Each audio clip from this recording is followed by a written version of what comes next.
The first thing I heard wasn't the siren, it was the silence breaking around it. The kind of silence that snaps when something is already wrong before anyone says it out loud. My son was 15 steps from the corner, backpack dragging slightly from one shoulder, rain still clinging to the edges of his hoodie, when the police lights hit him like a decision that had already been made. He didn't run, didn't even turn fully at first because people who haven't done anything wrong don't expect to be treated like they have. And that gap between expectation and reality is where everything started to collapse. The cruiser didn't rush him. It rolled up slow, controlled, like it was approaching something already identified, something already confirmed. And that's when he saw her standing there. HOA Karen, arms folded, watching like she was inspecting a problem she had just reported. The officer stepped out before the car fully stopped, already moving purpose, already closing distance like hesitation wasn't part of the process. "Stop right there," he said. Not loud, not aggressive, just certain, and certainty like that doesn't come from observation. It comes from instruction.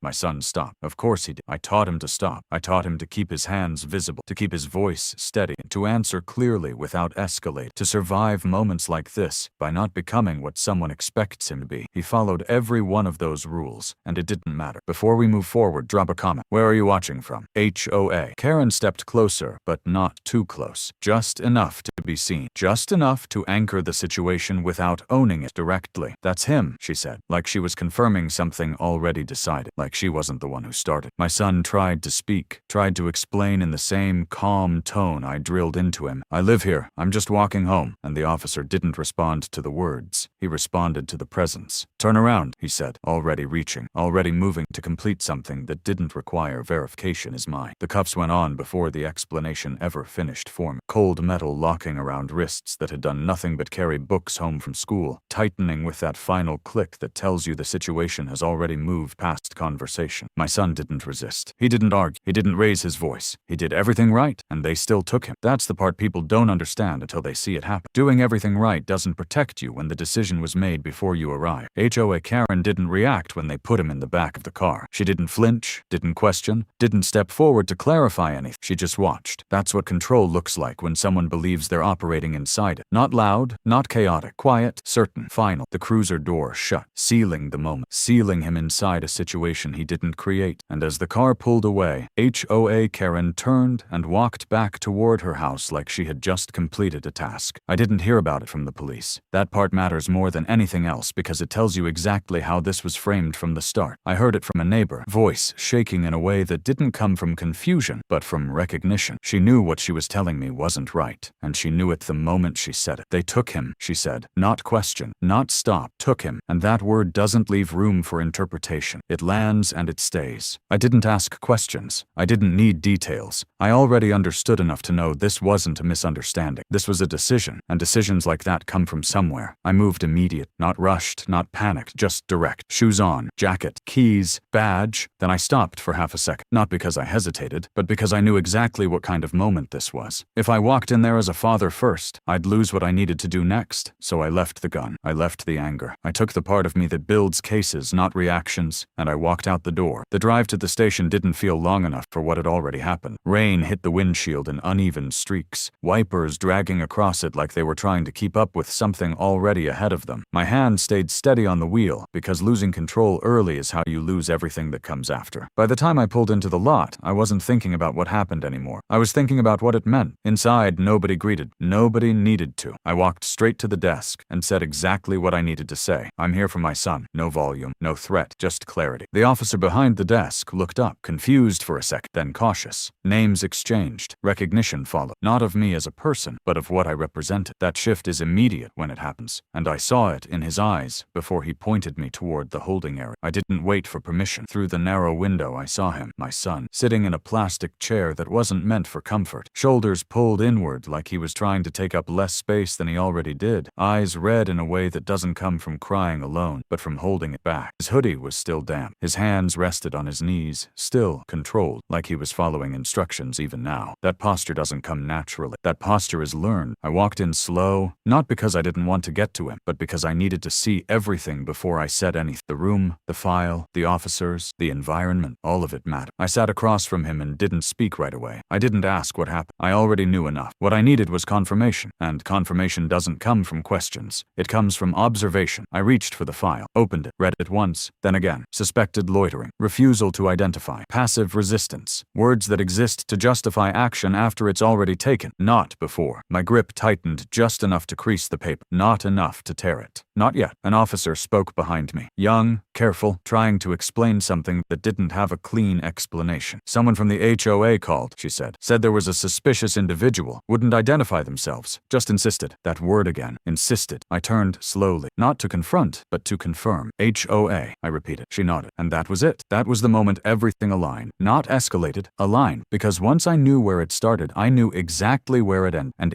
HOA Karen had just made the biggest mistake of her life. By the time I walked out of that holding room, there was no confusion left to process and no uncertainty left to resolve, because everything that mattered had already revealed itself in the smallest details most people overlook. The file told me what they claimed happened, the officer told me where it started, and my son's posture told me everything else I needed to know about how it actually unfolded. That combination doesn't leave gaps, it closes them, and once the gaps are gone, the situation stops being emotional and becomes structural. That's where I operate best, because structure doesn't lie. People do. Systems do. But patterns inside those systems, when you line them up correctly, tell the truth whether anyone wants them to or not. I didn't raise my voice when I left the station. I didn't demand explanations or threaten consequences, because those things only satisfy the moment and weaken everything that comes after. I've spent years inside rooms where people tried to control outcomes through volume, through intimidation, through urgency that forces mistakes. And every one of those approaches collapses when it meets someone who understands how authority actually works. Authority isn't what you say in a heated moment. It's what you build quietly before anyone realizes they're already inside it. That's what I walked out of that station preparing to do. Most people think a title is power. They think the badge, the office, the recognition, those things create control. They don't. They create access. Real power comes from understanding how every piece of a system connects, how pressure moves through it, how one action in the right place triggers responses that people can't stop once they've started. I didn't need to guess how this would unfold. I've seen systems like this before, just in different forms, different environments, different people who believed they were protected by the way things had always worked. HOA Karen wasn't unique. She was predictable, and predictable systems are the easiest ones to dismantle. I didn't go home to sit with it. I didn't wait for things to settle or for someone to reach out with an explanation that would never come clean. I went straight to my office because that's where control returns when something tries to take it from you. The building was quiet the way it always is when work is about to happen that doesn't need an audience. Lights on in a few rooms, papers stacked with purpose. Nothing dramatic, nothing urgent on the surface. But underneath that, everything moves with precision when it needs to. And that's exactly where this situation belonged. The first thing I did wasn't loud. It didn't look like retaliation. It didn't carry emotion in the way people expect when something like this happens. It was a formal request, structured, documented, time-stamped in a way that doesn't leave room for delay or interpretation. Every complaint filed by the HOA within the last 6 months. Not summaries, not selected reports, everything. Names, timestamps, descriptions, officer responses, dispatch records, any documentation tied to those calls. Requests like that don't create tension immediately. They create obligation, and obligation is what moves systems. Then I followed it with a subpoena. Not after waiting, not after reviewing partial responses. Immediately. Internal HOA communications, board meeting transcripts, complaint logs, surveillance records, anything tied to how they operated, not just what they claimed publicly. Because what organizations present and what they actually do are rarely aligned, and the difference between those two things is where everything real exists. I didn't give them time to adjust, to filter, to remove anything they thought might cause problems. That window didn't exist anymore. By the time those documents were sent, this wasn't a reaction anymore. It was a process. And once a process like that starts inside a system, it doesn't stop unless someone makes a mistake or loses control of it. I don't lose control of things like this. Not when the foundation is already clear. When I got home, my son was sitting at the kitchen table, quiet in a way that didn't ask for comfort but didn't push it away either. That kind of silence carries more information than anything he could have said out loud. I didn't ask him to walk me through what happened step by step. I didn't need to hear it again. I already knew the structure of it. What I needed was confirmation of something else. How he handled it. How he carried himself inside a situation that wasn't built for him to win. He stayed calm. He followed instructions. He didn't escalate. And they still put him in cuffs. That eliminates every excuse before it can even be made. That removes every justification before it can be argued. That isolates the reason down to exactly what it is,